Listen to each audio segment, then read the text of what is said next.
தம்பியர்கள் நாலாகி ஐந்தாகி ஆறேழு ஆன விதம் கூறி என்னை ஆளுகிறான் மூளைதனில் ஏறி.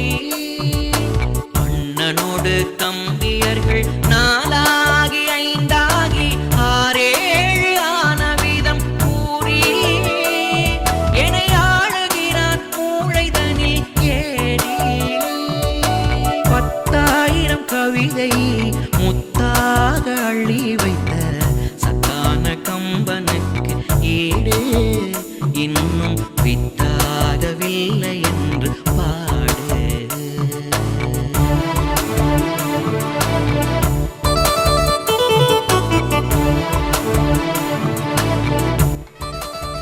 கம்பன் வாழ்க, கம்பன் புகழ் வாழ்க, கன்னித்தமிழ் வாழ்க, கம்பன் அடிப்பொடி புகழ் வாழ்க. பங்குனி உத்தர நாள் கம்பன் திருநாள் 3ஆம் நாள் நிகழ்ச்சி பட்டிமண்டபமாக இனிதே தொடங்க இருக்கிறது. இறை வணக்கம்.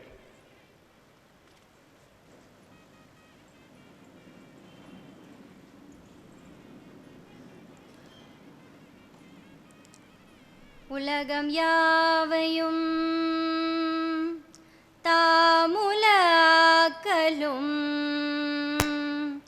நிலை பெறுத்தலும் நீக்கலும் நீங்களா அழகிலா விளையாட்டுடையார் அவர் தலைவர் அன்னவர்க்கே சரண் நாங்களே. அன்னவர்க்கே சரண் நாங்களே.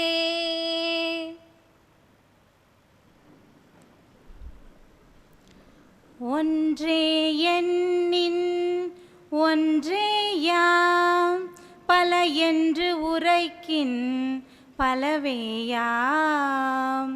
ஒன்றே எண்ணின் ஒன்றே யாம் பல என்று உரைக்கின் பலவேயாம். அன்றே எண்ணின் அன்றே யாம் ஆமே என்றுரைக்கின் ஆமேயாம். அன்றே எண்ணின் அன்றே யாம் ஆமே என்றுரைக்கின் ஆமேயாம். இன்றே எண்ணின் இன்றே யாம் உலதென்று உரைக்கின் உலதேயாம். இன்றே எண்ணின் இன்றே யாம் உலதென்று உரைக்கின் உலதேயாம். நன்றே நம்பி குடி வாழ்க்கை நமக்கிங்கென்னோ பிழைப்பம்மா.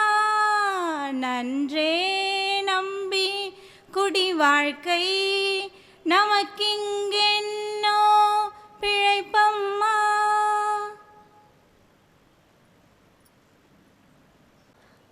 இன்றைய பட்டிமண்டபத்தினுடைய நிகழ்ச்சிக்காக வருகை இருந்திருக்கிற சான்றோர் பெருமக்களை மேடை நோக்கி அன்போடு அழைக்கின்றோம். நாளை நாட்டரசன்கோட்டை கம்பனுடைய அருட்கோயிலுக்கு வருகை தருகிற பெருமக்கள் அதற்கான பேருந்து வசதி ஏற்பாடு செய்யப்பட்டிருக்கிறது. அதற்காக தாங்கள் தயாரித்து 3:30 மணி அளவில் இங்கிருந்து கிளம்புவதற்கான வாய்ப்பு இருக்கிறது என்பதை அன்போடு தெரிவித்துக் கொண்டு, நம் மனதில் பதியும் மனித ராமன் யார் என்கிற அற்புதமான இந்த தலைப்பின் கீழ் தயரதன் பிரிவால் கதரும் ராமனே என்கிற தலைப்பில் வாதாடுவதற்காக வருகின்றிருக்கிற திருமிகு ராதாகிருஷ்ணன் மாது அவர்களையும் தாமல் கோ சரவணன் அவர்களையும் அன்பு பாராட்டி மேடைக்கு அழைக்கின்றோம். சீதையின் பிரிவால் தளரும் ராமனே என்கிற தலைப்பில் வாதாட வந்திருக்கிற மரபின் மைந்தன் முத்தையா அவர்களையும் திருமிகு தனலட்சுமி செல்வம் அவர்களையும் அன்பு பாராட்டி மேடைக்கு அழைக்கின்றோம். இலக்குவன் பிரிவால் தடுமாறும் ராமனே என்கிற அணியில் பேசுவதற்காக வருகின்றிருக்கிற பேராசிரியர் விஜயசுந்தரி அவர்களையும் திருமிகு வீரபாலாஜி அவர்களையும் அன்பு பாராட்டி மேடைக்கு அழைக்கின்றோம். இவர்களையெல்லாம் அன்போடு தழுவி நம் மனம் கவர்ந்த பேச்சிலே நம்மை ஈடுபடுத்துகிற நடுவராக விளங்க வந்திருக்கிற ஐயா கம்பபாரதி அவர்களை மேடை நோக்கி உங்களுடைய கரகோஷத்தோடு வரவேற்பதில் மிக்க மகிழ்ச்சி அடைகிறோம்.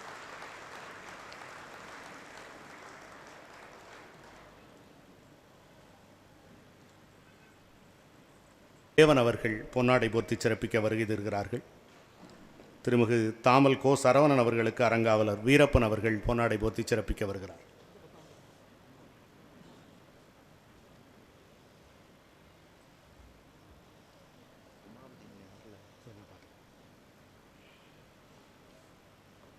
தேவன் அவர்கள் திருமிகு மாத அவர்களுக்கு,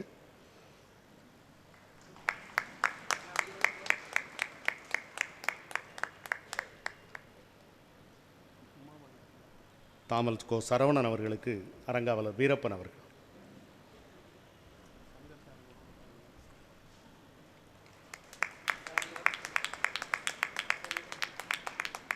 கோவையிலிருந்து வருகின்றிருக்கிற மரபின் மைந்தன் முத்தையா அவர்களுக்கு அண்ணன் சுப்பிரமணியன் அவர்கள் பொன்னாடை போர்த்தி சிறப்பிக்கிறார்கள். மதுரையிலிருந்து வருகின்றிருக்க தனலட்சுமி செல்வம் அவர்களுக்கு வழக்கறிஞர் சங்கர் அவர்கள் பொன்னாடை போர்த்தி சிறப்பிக்க இருக்கிறார். கம்பன் அறநிலையினுடைய பொருளாளர் திருமிகு சுப்பிரமணியன் அவர்கள் மரபின் மைந்தன் முத்தையா அவர்களுக்கு,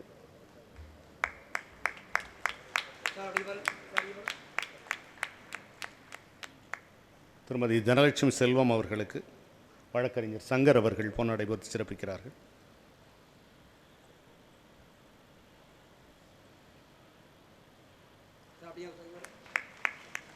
பேராசிரியர் நா விஜய் சுந்தரி அவர்களுக்கு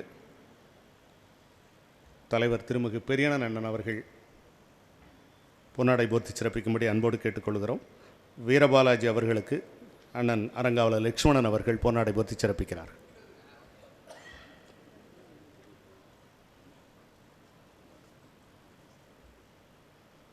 விஜய் சுந்தரி அவர்களுக்கு தலைவர் பெரியண்ணன் அவர்கள், திருமிகு வீரபாலாஜி அவர்களுக்கு அரங்காவலர் லட்சுமணன் அவர்கள்,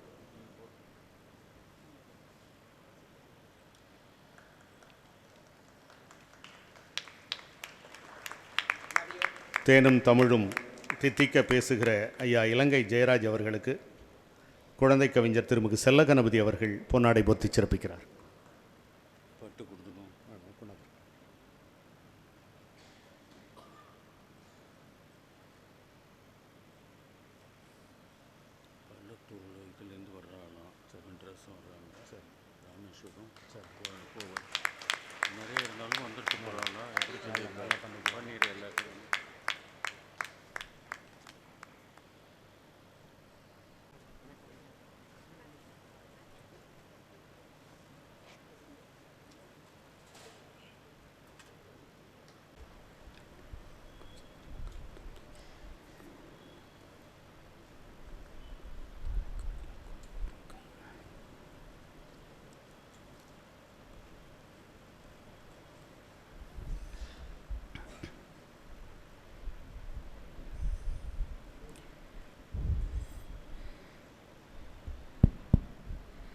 எல்லாம் வல்ல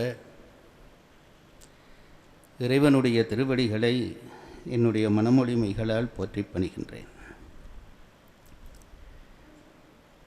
சபையிலே வீற்றிருக்கக்கூடிய ஆதீன முதல்வர் திருவடிகளுக்கு என் பணிவு சார்ந்த வணக்கங்கள். கம்பன் கழகத்தினுடைய பெருமை மிகுந்த தலைவர் திரு பெரியண்ணன் அவர்களே,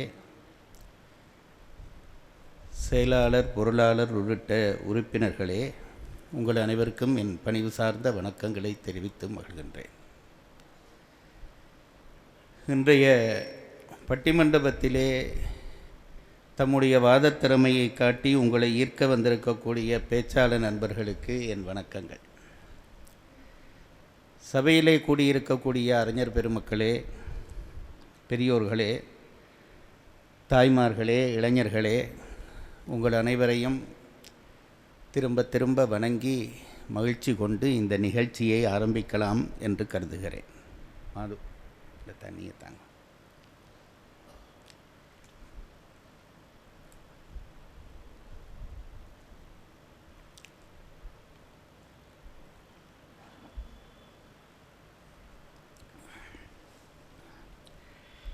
கம்பன் விழாவிலே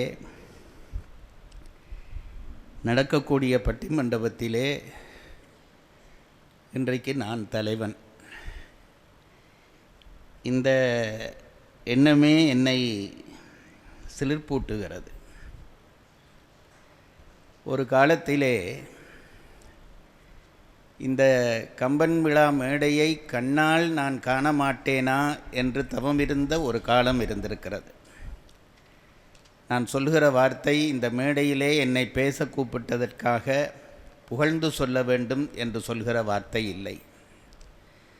என்னுடைய அடி நெஞ்சிலே இருந்து நான் சொல்லுகிற உண்மைகள் இந்த வார்த்தைகள். இலக்கியத்திலே எனக்கு ஈடுபாடு வரப்பண்ணியதிலே காரைக்குடி கம்பன் கழகத்திற்கு முக்கியமான இடம் இருக்கிறது.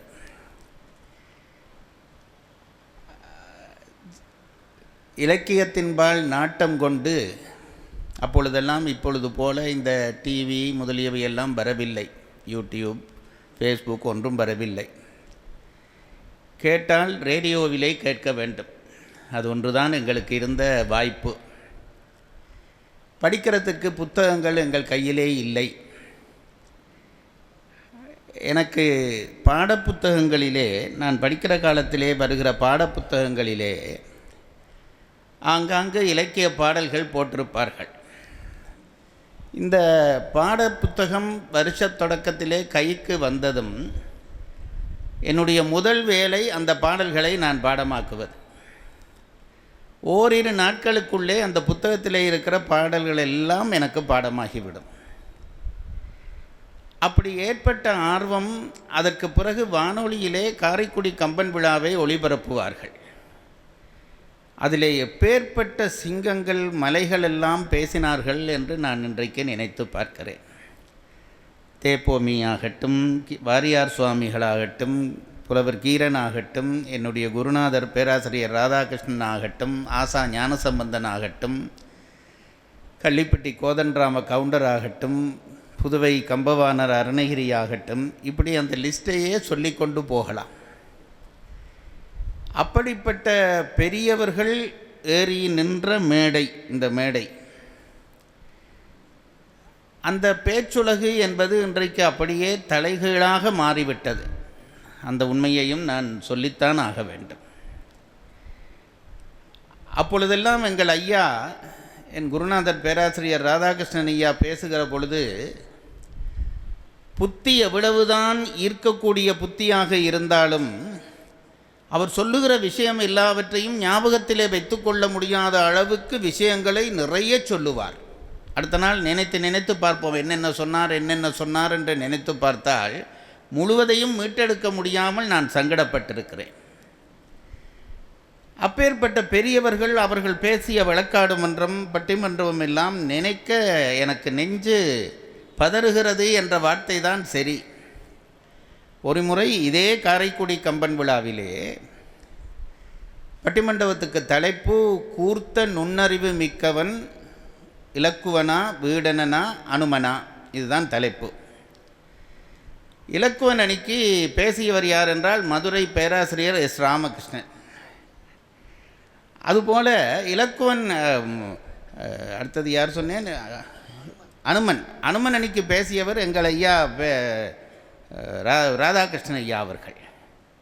நிறைவாக வீடனன் அணிக்கு பேசியவர் கோதண்டராம கவுண்டர் அவர்கள். இப்படி 3 பேர் பட்டிமண்டபத்திற்கு பேசுகிறார்கள். தலைமை எனக்கு இப்பொழுது சரியாக ஞாபகம் இல்லை, தேப்போமி என்று நினைக்கிறேன். அந்த பட்டிமண்டபத்தினுடைய மேன்முறையீடு அடுத்த நாள் நடந்தது. அந்த மேன்முறையீட்டிலும் யார் அணித்தலைவர்களோ அவர்கள்தான் பேசுவார்கள். அப்பொழுது அதுதான் வழக்கமாக இருந்தது. புது ஆட்களை போடுவதில்லை, அதே அணித்தலைவர்கள் மேன்முறையீடு செய்வார்கள். அந்த மேன்முறையீட்டிலே முதல் நாள் பேசிய வாதம் எதுவும் இல்லாமல் புது வாதம் வைப்பார்கள். இந்த பெரிய வித்வான்கள் கச்சேரி பாடுகிற பொழுது அந்த கச்சேரியில் சிறப்பு, ஒரு ராகத்தை பாடினார்கள் என்றால் ஒரு தரம் பாடின சங்கதி அடுத்த தரம் விழாது, அப்படி பாட வேண்டும். அந்த மாதிரி முதல் நாள் பேசிய பேச்சு என்னவோவாக இருக்கும். அதற்கு அடுத்தபடியிலே ஏறி நின்று அவர்கள் பேசுகிற பேச்சை கேட்டு நான் வியந்திருக்கிறேன். கம்பனடிப்படி ஐயா அவர்கள் ஒரு சின்ன குழந்தை போல் முன்னே உட்கார்ந்து கேட்பார். நான் வருகிற பொழுது அந்த முன்னாலே 2 படங்கள், அவருடைய படங்கள் போட்டிருக்கிறார்கள். அதிலே ஒன்று அவர் வணங்குகிற படம். அப்படித்தான் அவர் வணங்குவார். அந்த வணக்கத்திலே நீங்கள் நினைத்து பாருங்கள், அந்த படத்தை போகிற பொழுதாவது ஒரு தரம் பாருங்கள், கொஞ்சமாவது அந்த வணக்கத்திலே ஆணவம் தோன்றுகிறதா, நான் பெரியன் என்ற எண்ணம் தோன்றுகிறதா, அல்லது நான் தான் இந்த விழாவை, மண்டபத்தை கட்டினேன், விழாவை நடத்துகிறேன் என்ற அந்த தொனி தோன்றுகிறதா? ஒன்றும் இல்லாமல் ஒரு ஏழையாக மற்றவர்களை வணங்கி அவர் வரவேற்பதை நான் கண்ணால் பார்த்திருக்கிறேன். நான் உண்மையிலே நினைக்கிறேன், அந்த மகான் தொடங்கிய அந்த பணியை விடாமல் செய்து வருகிற இப்பொழுது இருக்கிற நிர்வாகத்தினர் அத்தனை பேருக்கும் என்னுடைய தலைதாழ்ந்த வணக்கங்கள் என்பதை நான் தெரிவித்துக் கொள்கிறேன்.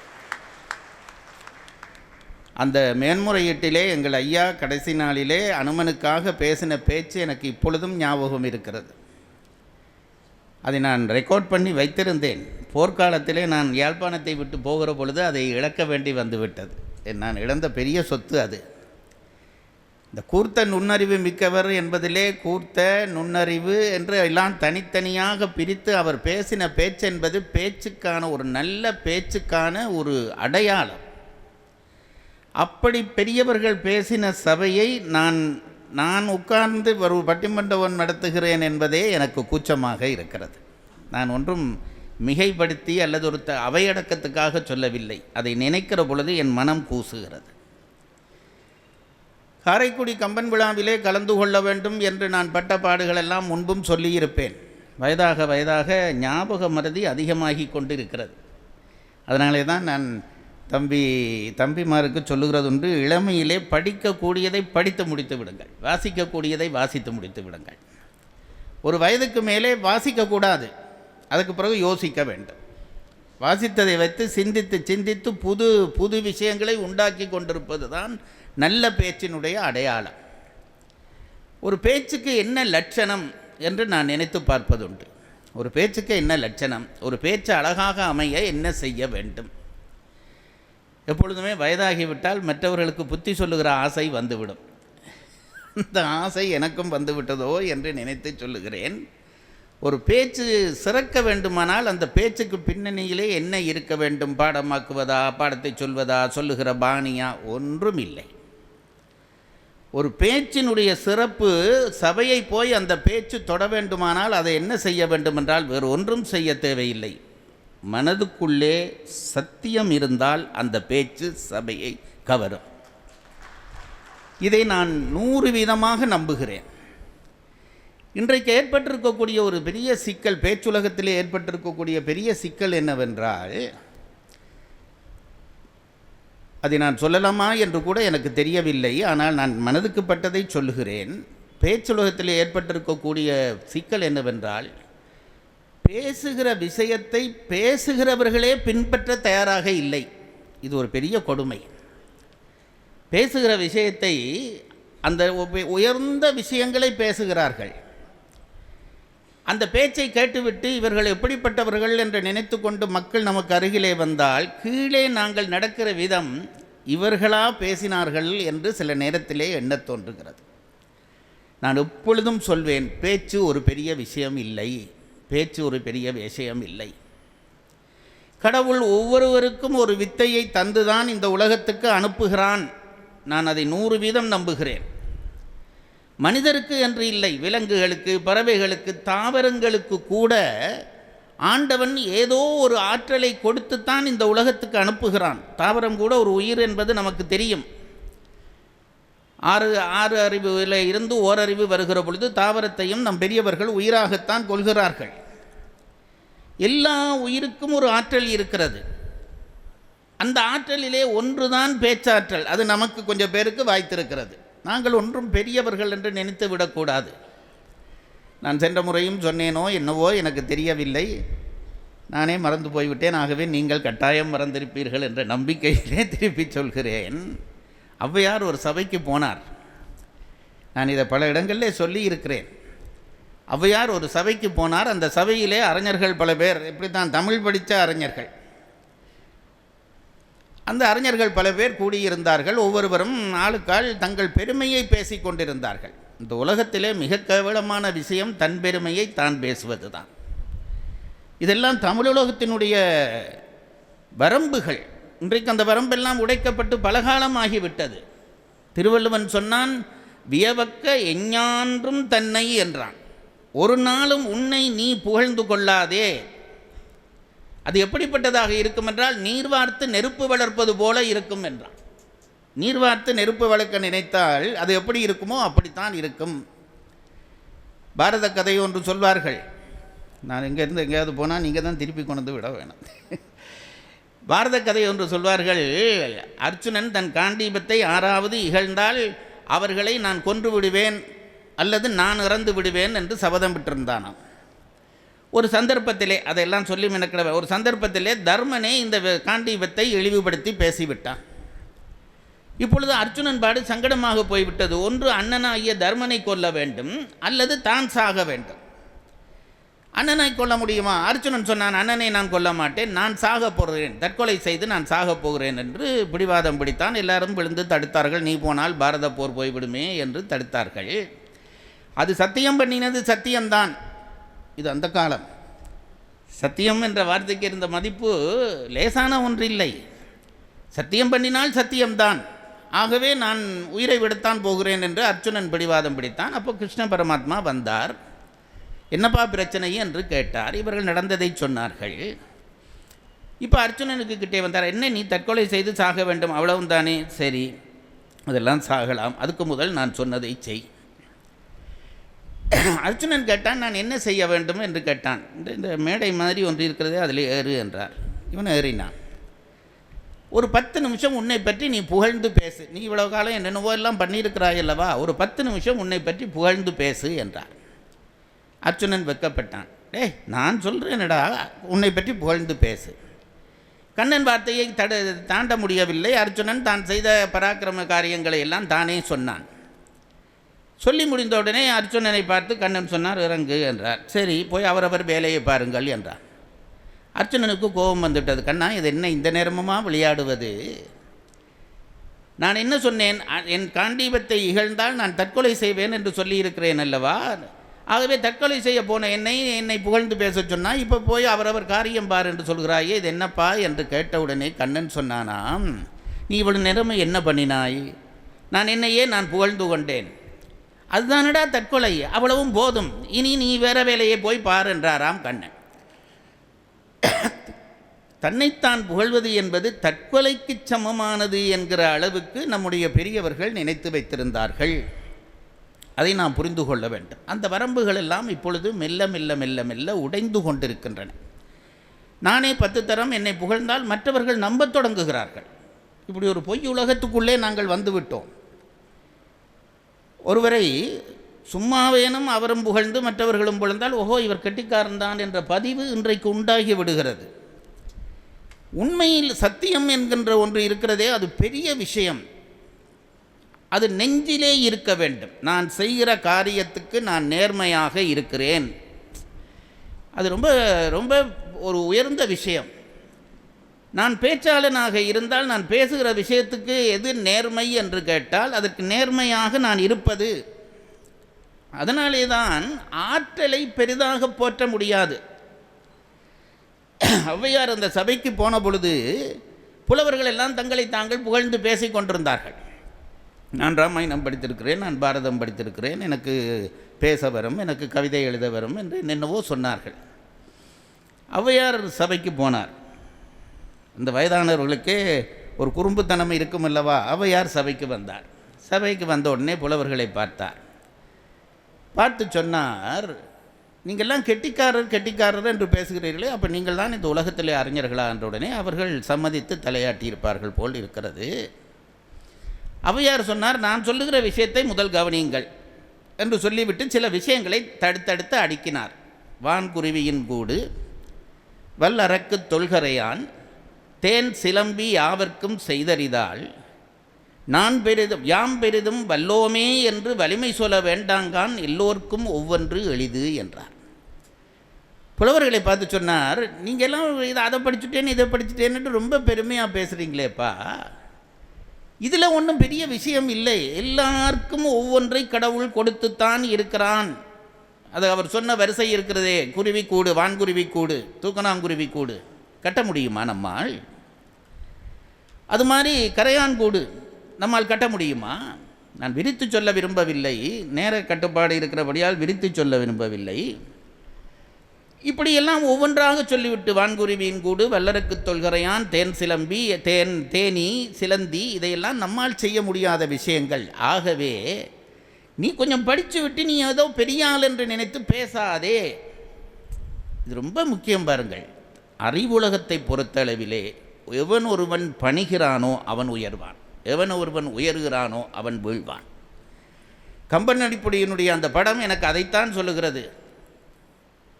அவர் அவ்வளவு குனிந்து வணங்குகிறார் என்றால் அவ்வளவு உயர்ந்த மனிதர் என்று அர்த்தம். அப்படி ஒரு உயர்ந்த மனிதர் செய்த ஒரு கம்பன் கடக கட்டிடத்துக்குள்ளே இருந்து நாங்கள் கம்பனை பேச வந்திருக்கிறோம். நான் எப்பொழுதும் சொல்லுகிறேன் பாருங்கள், ராமாயணத்தை ஆரம்ப காலத்திலே பேசுகிற பொழுது எனக்கு இப்போ எல்லாம் என்ன நினைப்பு என்று கேட்டால், மரவின் பைந்தா சார் என்ன நினைக்கிறாரோ தெரியவில்லை, பேசி முடிந்து விட்டது, இனி பேசுவதற்கு ஒன்றும் இல்லை, அப்படி தான் நான் நினைக்கிறேன். அப்போ ஏன் இங்கே வந்தா என்றால் கூப்பிடுகிறவர்களை மறுக்கவும் முடியவில்லை, சாமி கட்டளை இட்டால் வர வேண்டியும் இருக்கிறது. பேச்சு என்பது என்னுடைய இன்றைய மனநிலை சொல்லுகிறேன், இந்த இளைஞர்களுக்காக சொல்லுகிறேன். ஒரு அளவுக்குத்தான் வித்தை, அதற்கு பிறகு அதையும் கடக்க வேண்டும். கல்வி என்னும் பல்கடல் பிழைத்தும் என்றார். அறிவு வளர வளர வளர நம்மை அறியாமல் நமக்குள்ளே ஆணவம் வளர்ந்து கொண்டே இருக்கும். நீங்கள் யாரும் இதிலிருந்து தவிர்க்க முடியாது. எவன் தவிர்க்கிறானோ அவன் ஞானி ஆவான், எவன் அதில் இருந்து தப்பி வருகிறானோ அவன் ஞானி ஆவான். நாம் ஆணவப்படாவிட்டாலும் நம்மை ஆணவப்பட வைப்பார்கள். நான் அப்படித்தான் நினைக்கிறேன். இப்போ நான் நடந்து வந்தேன், நேற்றும் வந்தேன், எல்லாரும் எழும்பி எனக்கு வணக்கம் சொன்னார்கள். இதிலிருந்து நான் தப்ப வேணுமே. மனம் என்ன நினைக்கும் சொல்லுங்கள். உடனே ஓஹோ, அப்போ நான் ஒரு பெரிய ஆள்தான் போல் இருக்கிறது, எல்லாரும் என்னை எழும்பி வணங்குகிறார்களே. அந்த நிமிஷம் என் மனதிலே நான் அடக்காவிட்டால் நான் ரொம்ப கீழான ஒரு புழுவாக மாறிவிடுவேன்.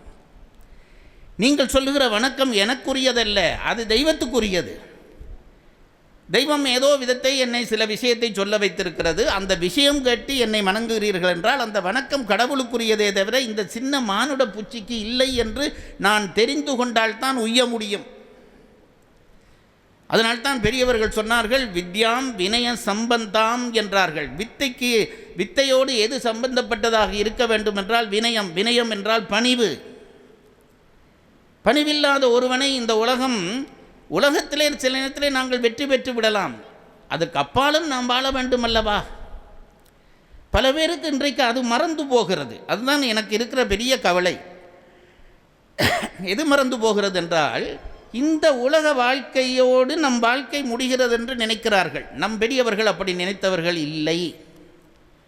அதனால்தான் எதை எடுத்தாலும் இம்மை மறுமை என்று ரெண்டாக பிரித்து கொண்டுதான் வாழ்க்கையை அவர்கள் பார்த்தார்கள்.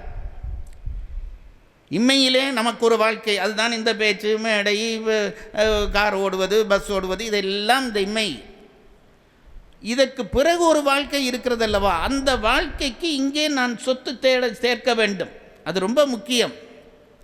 இங்கே நான் சேர்க்கிற சொத்து தான் அடுத்த வாழ்க்கைக்கு எனக்கு உதவ போகிறது.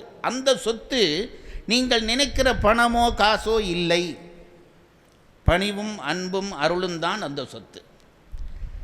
ஆகவே அதை தேடுவதற்குத்தான் நமக்கு கருவிகள் தேவை.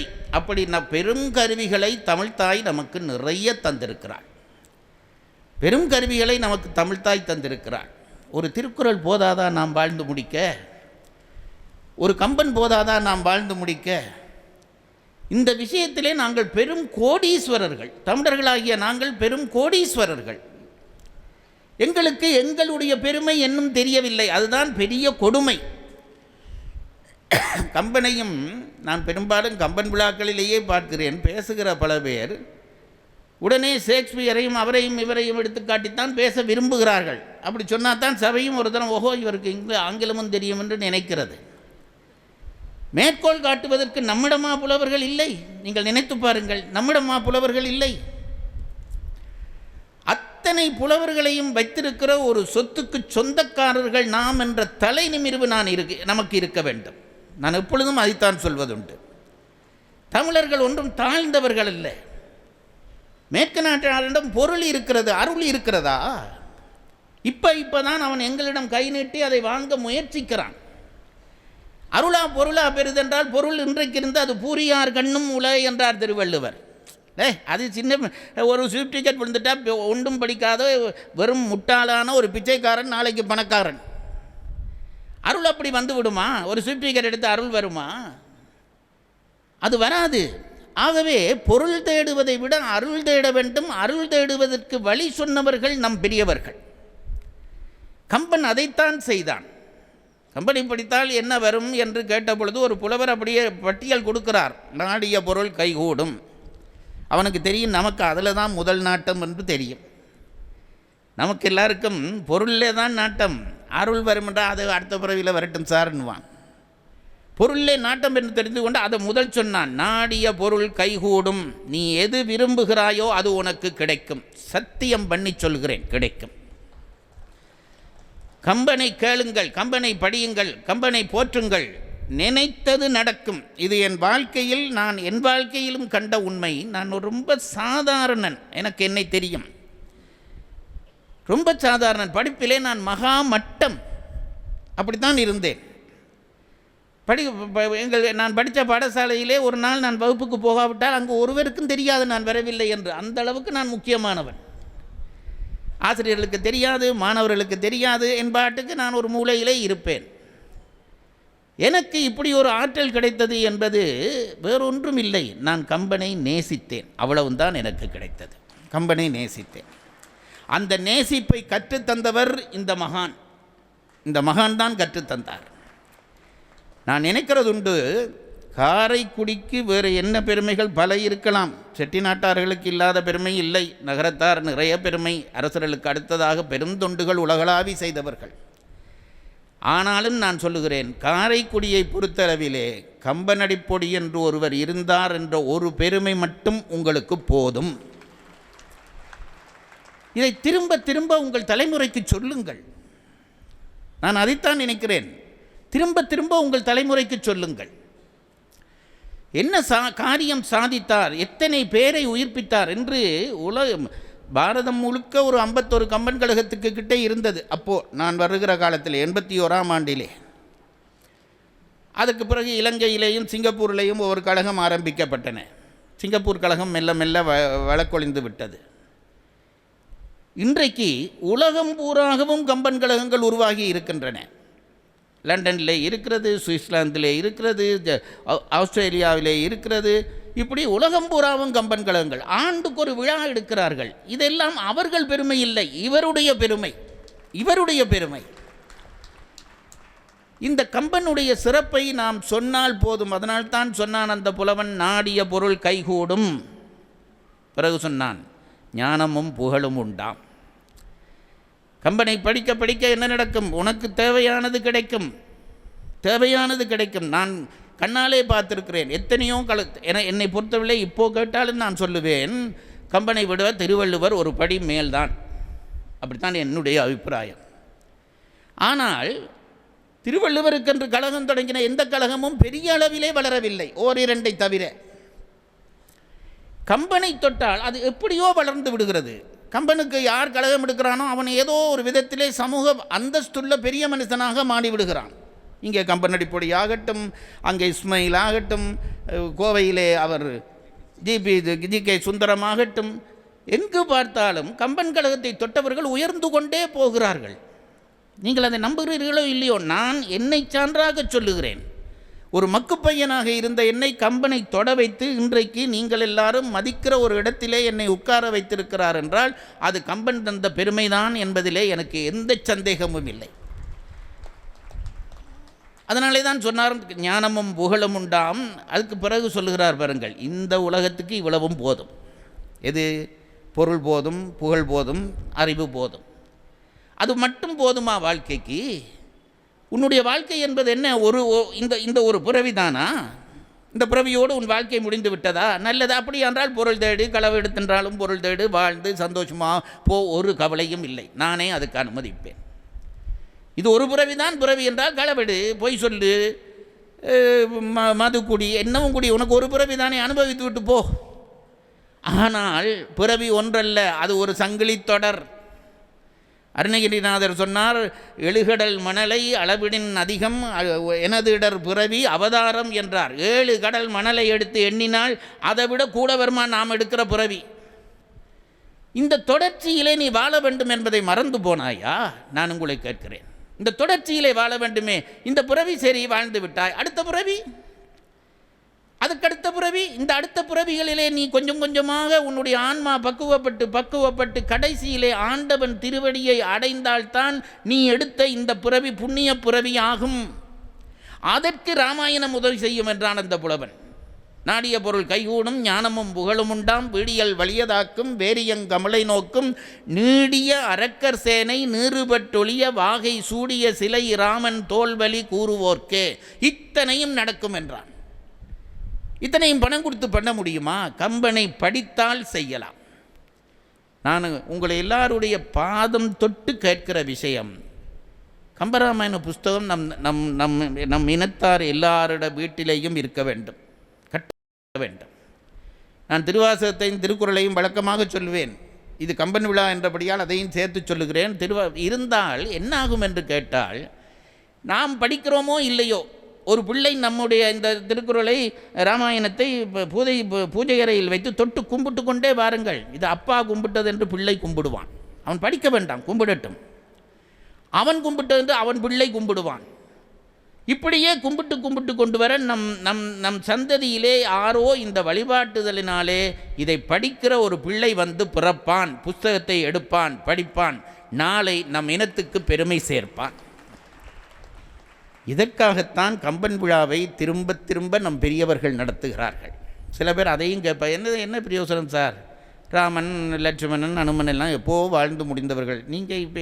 நீங்கள் கொஞ்சம் பேர் படிச்சுட்டீங்க, உங்கள் கட்டித்தனத்தை சபையில் சொல்ல வேணும், அதுக்காக ஒரு தலைப்பெடுத்து பட்டிமண்டபம் பேசி உங்களை காட்ட வந்துட்டீங்களா என்றால், காட்ட வந்தது எங்கள் நோக்கமும் இல்லை, எங்களை அழைத்தவர்களுடைய நோக்கமும் இல்லை. திரும்ப நல்ல விஷயங்களை கேட்பதனாலே உண்மை நடக்கும். நான் எப்பொழுதும் சொல்லுகிறேன் பாருங்கள், பேச்சினுடைய அழகு. நான் திரும்ப சொல்லுகிறேன். வாழ்க்கையிலே அறிவின் மூலமாக மெல்ல உயர்ந்து நீ கடவுளை தொட்டு விட்டாயா, அதற்கு பிறகு நீ சொல்வதுதான் உண்மை. நீ உண்மையை சொல்ல வேண்டும் என்று கூட இல்லை, நீ சொல்வது எல்லாம் உண்மையாகிவிடும். அபிராமி பட்டர் அம்பாளை தொட்டு கொண்டு இருந்தார். அரசன் வந்து கேட்டான், இன்றைக்கு என்ன அமாவாசையா பருவமா என்று. இவர் உடனே மாறி திதியை சொன்னார். பிழையாத்தான் சொன்னார். அபிராமி பட்டர் சொன்னது பிழை. நம்முடைய தமிழுக்கு, நம்முடைய அறிவுக்கு பிழை. என்ன சார் பிழை சொன்னால் பிழை தானே சார், அப்படித்தானே நாங்கள் சொல்ல வேண்டும். இன்றைக்கு நிலவு வரும் என்றார். அமாவாசையில் நிலவு வருமா சார்? நான் உங்களை கேட்கிறேன், அமாவாசையில் நிலவு வருமா? அன்றைக்கு நிலவு வந்தது. ஏனென்றால் சத்தியத்தை தொட்டு கொண்டிருந்த மனிதனுடைய வார்த்தையிலே இருந்து, வாயிலே இருந்து பிறக்கிற வார்த்தைகள் எல்லாம் சத்தியமாக மாறும். அதில் ஒரு சந்தேகம் இல்லை. நான் நிச்சயமாக சொல்லுகிறேன், இந்த இலக்கியங்களை படிப்பதனாலே இந்த நம்பிக்கை தான் நம் நெஞ்சில் வர வேண்டும். நம்முடைய வார்த்தைகள் எல்லாம் இப்பொழுது வலுவிழந்து போய்விட்டன. சும்மா மனிதர்களை துன்பப்படுத்த அல்லது பொய்யாக புகழத்தான் இன்றைக்கு நம் வார்த்தைகள் உதவி கொண்டிருக்கின்றன, வேறு ஒன்றுக்கும் உதவவில்லை. திருவள்ளுவர் ஒரு சொல் பயன்படுத்துகிறார், நிறைமொழி மாதர் என்று ஒரு வார்த்தை பயன்படுத்துகிறார். அது என்ன சார் நிறைமொழி மாதர்? தர்க்கத்திலே ஒரு முறை உண்டு. இது நிறைமொழி மாதர் என்று சொன்னதிலிருந்து நாங்கள் இன்னொரு விஷயத்தை எடுக்கலாம். நாங்கள் எல்லாரும் குறைமொழி மாதர். அது என்ன நிறைமொழி மாதர், குறைமொழி மாதர்? நாம் பேசுகிற வார்த்தையை என்ன செய்யும் என்றால் ஒரு பொருளை நினைவூட்டும். அவ்வளவுதான் நம் வார்த்தைக்கு இருக்கிற சக்தி. மாடு என்கிறேன், இப்போ உங்கள் மனதில் எல்லாம் ஒரு மாடு வந்திருக்கும். இப்போ அமெரிக்க ஜனாதிபதி என்கிறேன், அந்த பாவி இப்போ எல்லார் மனதிலையும் வந்திருப்பார் தானே. அந்த வார்த்தை அந்த பொருளை நினைவூட்டும். இதுதான் நம்முடைய வார்த்தை. இதை குறைமொழி என்கிறார். அப்படியான நிறைமொழி என்னவென்றால், நிறைமொழி மாந்தர் ஒரு வார்த்தையை சொன்னால் அந்த பொருளே உண்டாகும். இது நம்புங்கள்.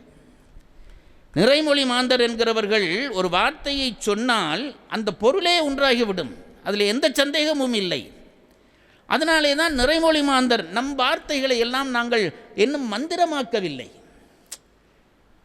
ஆங்கிலத்தில் ஏதோ ஒரு வார்த்தை சொல்கிறார்களே, கோசிப்பிங் என்று, அதுதான் நம்ம வார்த்தைகள். சும்மா சம்பந்தம் இல்லாமல் தேவையில்லாமல் பேசி கொண்டிருக்கிறோம். வார்த்தைகள் சுருங்க எங்கள் ஊரில் ஒரு பாம்பு இருக்கிறது. அது இங்கேயும் அந்த பேர் தானோ தெரியல, புடையன் பாம்புன்ற ஒரு பாம்பு. அது என்ன இப்போ இங்கே விரியன் பாம்பு, அது என்னமோ முத்திரையாக இருக்கும் அது மேலே.